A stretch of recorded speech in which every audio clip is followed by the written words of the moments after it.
ရခွင့်ရပြီးမျက်နှာသာအပေးခံရတဲ့အထိအောင်မြင်လာတဲ့ဇက်မင်းသားအောင်စမှုဇက်သမီလောကမှာမင်းသားအများအပြားရှိကြပေမဲ့မင်းသားအောင်စမှုရဲ့ခြေလမ်းကတော့တခြားသူတွေထက်သာလွန်နေပါပြီ။နယ်လဲဖြောပြပွဲတင်တာမကဘဲနဲ့နေပြီးတော့အထိပါတောင်းရောက်အောင်မြင်နေပြီးတော့တောင်းရောက်ဖြောပြခွင့်ရရှိနေတဲ့ထိတ်တန့်ဇက်မင်းသားတူပဲဖြစ်ပါတယ်။တနေ့အတွင်းမှာဒီလောက်အောင်မြင်လာတဲ့အောင်စမှုကိုတော့ဗမင်းသားကမှလိုက်လို့မမီတော့ပါဘူး။နေပြီးတော့လိုနေရာမျိုးမှာခါပြဖြောပြခွင့်ရဖို့တောင်းရောက်ရေးချင်းတွေနဲ့မဖြစ်နိုင်ပါဘူး။ဇက်သမီလောကထဲမှာသူတက်ပညာပြေဝတဲ့ဇက်မင်းသားတွေအများကြီးရှိကြတဲ့အထက်မှာ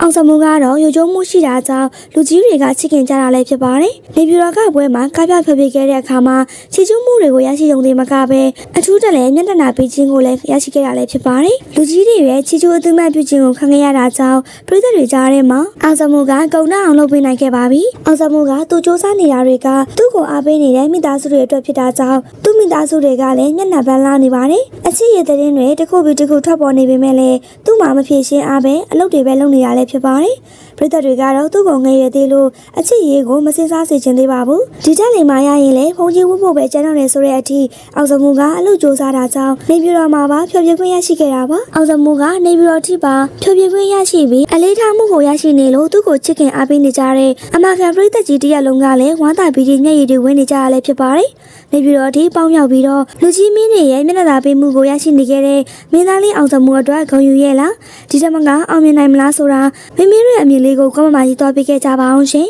သူများကလေးတွေကိုပဲကြောင်းထားပေးလို့ဆိုပြီးစိတ်ကောင်းနေတဲ့သမီးငယ်လေးကိုအခုလိုနေရာမျိုးမှာကြောင်းထားပေးလိုက်တဲ့နန္ဒာလိုက်ပြည်သက်တွေအားလုံးပဲမင်္ဂလာပါရှင်နန္ဒာလိုက်တို့လင်မယားဟာအခုတလောမှာပညာရေးထူးချွန်ပေးမယ်ပတ်စံမတက်နိုင်တဲ့ကျောင်းသားကျောင်းသူတွေကိုပညာသင်စေထောက်ပံ့ကတက္ကသိုလ်ထားပေးတာမျိုးတွေနဲ့လုံပန်းပန်းပြီးတော့အလုပ်ချုပ်နေရလဲဖြစ်ပါတယ်။ဒါကြောင့်မလို့စင်ကာပူမှာအထက်တန်းပညာရေးကိုသင်ယူနေတဲ့သူတို့ရဲ့သမီးငယ်လေးစေတီလိုင်းကအခြားကလေးတွေရဲ့ကျောင်းကိစ္စကိုလုံပန်းပန်းပြီးစီစဉ်နေပြီးတော့သူ့ကိုကြတော့ဘာမှမလုပ်ပေးတော့ဘူးလားစိတ်တမ်းမရှိတော့ဘူးလားဆိုပြီးတော့မှစိတ်ကြောက်ပြောဆိုတာကြောင့်နန္ဒာလိုင်းတို့လင်မယားနှစ်ယောက်စလုံးကလည်းသူ့သမီးလေးကိုပြန်ချောတဲ့အနေနဲ့သမီးလေးစိတ်တိုင်းကြောင့်ပုံမို့ပြီးတော့မှအစိမ့်မြင့်တဲ့နေရာမှာပညာသင်ယူလို့ရစေဖို့အတွက်အစီအစဉ်ပေးခဲ့ကြရလဲဖြစ်ပါတယ်။အခုလက်ရှိကျောင်းတန်းနေတဲ့စင်ကာပူကနေလန်ဒန်မြို့ကြီးစီကိုရွှေ့ပြောင်းစေပြီးတော့လန်ဒန်မှာတက္ကသိုလ်ကျောင်းဆက်တက်ခိုင်းတော့မှာဖြစ်ပါတယ်ရှင်။ကုန်ကျစရိတ်ကတော့နှစ်ဆပိုများတာအသေးကြပါ။ဒါပေမဲ့လည်းသူများသားသမီးတွေကိုတောင်တသက်တာပညာသင်စရိတ်တွေကိုထောက်ပံ့နေတာဖြစ်တဲ့အတွက်သူတို့ရဲ့သမီးလေးအရင်ကိုတော့ဒါမျိုးလုပ်ပေးနေတာကိုတော့